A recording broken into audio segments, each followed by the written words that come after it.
asalaamaaleykum wa rahmatullah yéen ñuy suivre seen chaîne sama xalaat ñu ngi leen di nuyu di leen ziar di leen fàttali yéen a ngi seen programme Fagaru nag comme ni ngeen ko xamee ñu si dalal professeur Ousmane Ndiaye borom Boga Bio nekk fële ca diwaanu Kër Massar muy praticien pour ñi nga xam dañ ko bëgg a contacter pour ba fa dem bëgg a faju mën nañ ko contacter ci numéro bi nekk ci suufu écran bi voilà ñu bàyyi xel nag pour ñi nga xam dañ fa bëgg a dem pour faju voilà ñuy bañ a utiliser numéro téléphone bi pour di ko poser ay questions parce que loolu day compliqué ak liggéey bi ak jot gi day xaw a compliqué professeur ginnaaw bañ la nuyoo ziar la tey dañoo bëggoon ñëw nga waxtaanal ñu ci li nga xamante ni moom mooy sawum lal nag xam naa bu dee ci xale moom peut-être nit ñi dañ ko xam bu baax. wante ci mag ñi koy def léeg-léeg muy poser problème loolu ban façon feebar la maanaam lan moo koy waral ak lan la mën a jural doomu aadama loolu lañ bëggoon nga leeral ñu. salaamaaleykum wa rahmatullah Serigne Pape ñu ngi lay nuyu di la ziar di nuyu mbokku internet yi nga xamante ne ñu ngi suivre yëpp mbokku waalo yi mbokku Fuuta yi Casamance ak ñëpp daal ci biir réew ak biti réew. ñu ngi nuyu ñëpp di ziar ñëpp di nuyu sunu benn patient boo xamante ni ñu ngi koy traité hépatite yàlla def mu may ñu mango ju bëri nag wax dëgg yàlla. nekk depuis Casamance. indil nga ma sama wàll. waaw donc teraanga bu la ko nit defaree Pape teraanga du tuuti. dëgg la la nga ko wax donc ñu ngi ko ci sant di ko ci gërëm ndax bu ko neexoon mu bayu du ko ci fekk. te moo fay transport bi def yëpp nag macha allah. donc ñu ngi koy sant di ko gërëm di ñaan yàlla yombalal ko lool nag macha allah. amiin yàlla na ko yàlla fay. wéral ko tamit. amiin donc bu ko defee Pape ñu ñëw ci comme ni nga wax rek feebar boobu muy sawlal. nekk feebar boo xam ne xaw na bëri. mais mu nekk feebar boo xamante ne aussi li ci xaw a doy waar mooy dafa nekk feebar boo xam ni surtout bu dee xale sax garaawul même xale sax parfois day am comportement yoo xamante ni day xaw a doy waar daal day c'est gênant waaw. donc xale lu mu nekk xale. sawlal gënalu ko quoi. donc xale bu sawee la day am kersa. day am kersa waaw. kon comme que xale la mën a dal loolu astamalaak mag donc te feebar la rek comme feebar yëpp. ñu xam ni feebar moom nit du ko teg boppam mais yàlla moo koy tegaate. waaye bu ko nit doon teg si boppam rek kenn du feebar. wala boog boo ko tegee sa bopp ba pare di nga ko dindi. mais yenn saa yi nit yàlla teg la feebar mu yàgg ak yow. lu ñuy ñaan rek mooy mu saafaraw. donc mu nekk feebar boo xam ne Pape bu gênant la bu doy waar la que ce soit muy xale. muy mag yëpp dafa gênant quoi. d'accord. te boo nañ xam loolu ci mag maanaam est-ce que lu normal. mag muy sawlal est-ce que c'est normal. waaw non c'est pas normal bu ñu ko waxee rek déjà feebar la. nga am problème parce que bu dee xale sax. dañoo xam ne bu ëppee 5 ans jëm kaw. wala 8 ans jëm kaw rek nekkatul lu normal. donc en général. donc rek commencé na nekk feebar quoi bu dee xale bu ndaw nag amul problème. mais à partir de 5 ans daal jëm 7 ans 8 ans. su ko nit ki dee def tout lu bari. fréquemment rek xamal ni moom dafa feebar la daal. yaa am problème nit ku amee 8 ans daal. waaw di sawlal rek yaa problème. yaa problème. si logique nit ku passé 8 ans waratu sawlal quoi normalement ok bu ko def rek yaa am problème.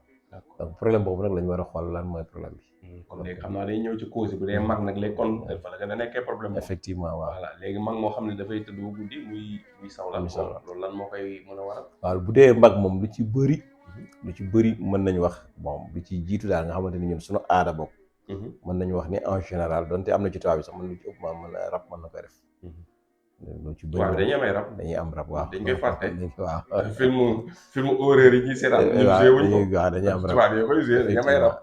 waaw mi ngi noonu donc rab da koy def. parce que moo la koy def loo. mais aussi boobu facteur boobu daal mooy facteur bi nga xam ne en général. mën nañ ni moo ci jiitu. donc am na rab yoo xam ne mën nañ la koy def loo. nit ki nag mën na am rab te rab bi du soxor par rapport ak doo ko sentir daal. fekk moom moo lay def loolu exemple. donc kon loolu bokk na ci cause yi.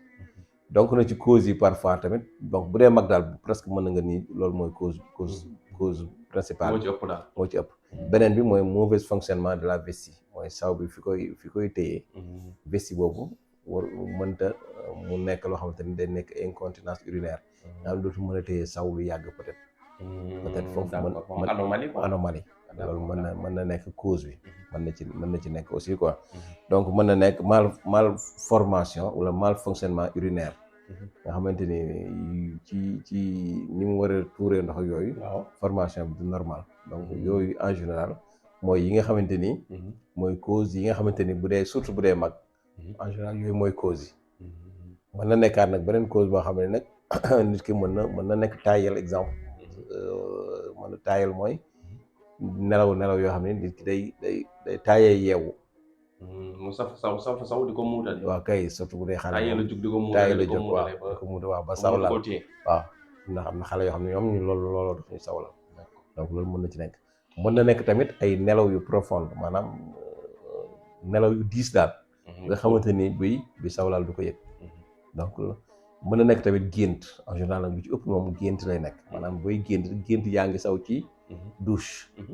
donc boo géntee ne yaa ngi saw ci douche booy saw da ngay day mel ni ci douche ngay saw. léegi bu ko defee nag yow booy yeewoo nag ngay doog a rendre compte que ni. fekk gént la mais en même temps dëggantaan la waaw saw bi dëggantaan la mais nekkul ci douche nag. comprendre nga fekk yaa ngi saw ci matelas bi. donc bu ko defee loolu mooy en général daal cause yi nga xamante ni mooy cause yi ci ëpp daal yi ci ëpp doole nga xam ne noonu nañ ko yooyu lay nekk donc loolu lay nekk. wala mu nekk problème mu parfois émotionnel. donc problème ay émotionnel surtout bu dee xale. donc am na xale yoo xamante ni peut-être parents yi war nañ ci mën a bàyyi xel quoi. mën nañuy divorcer ak seen parents yi mën na divorcer wala mu am ay problème yoo xamante ni problème au niveau de l'école la école mu fay am yenn problème yi quoi. wala mu nekk ay stress. wala loo xam ne da koy dund ci journée bi ak yu demee noonu daal. wala mu nekk xale bu ñuy maltraité waa kay yaa yu demee noonu donc yooyu aussi parfois parents yi mën nañ ci bàyyi xel quoi.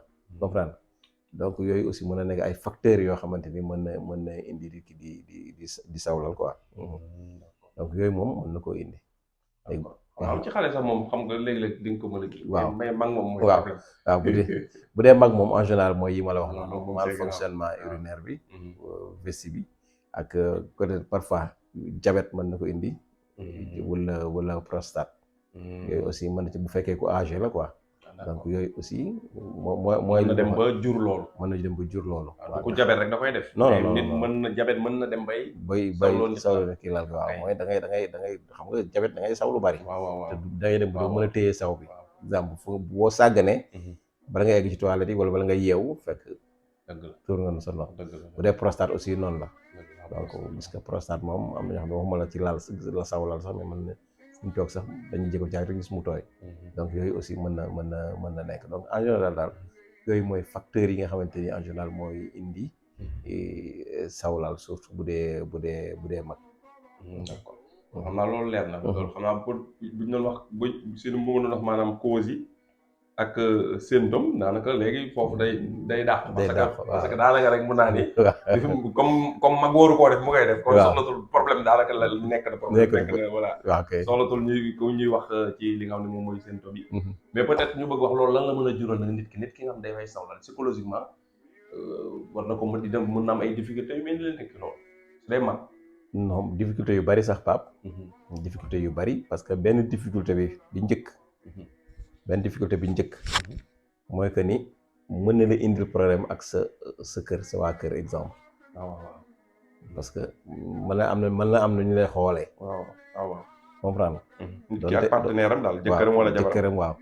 xam nga sax bu njëkk mag ñi dañ daan wax ni jigéen surtout jigéen bi sawlal saw bi warta laal jëkkër jéeg yu demee day waaw yooyu ay aada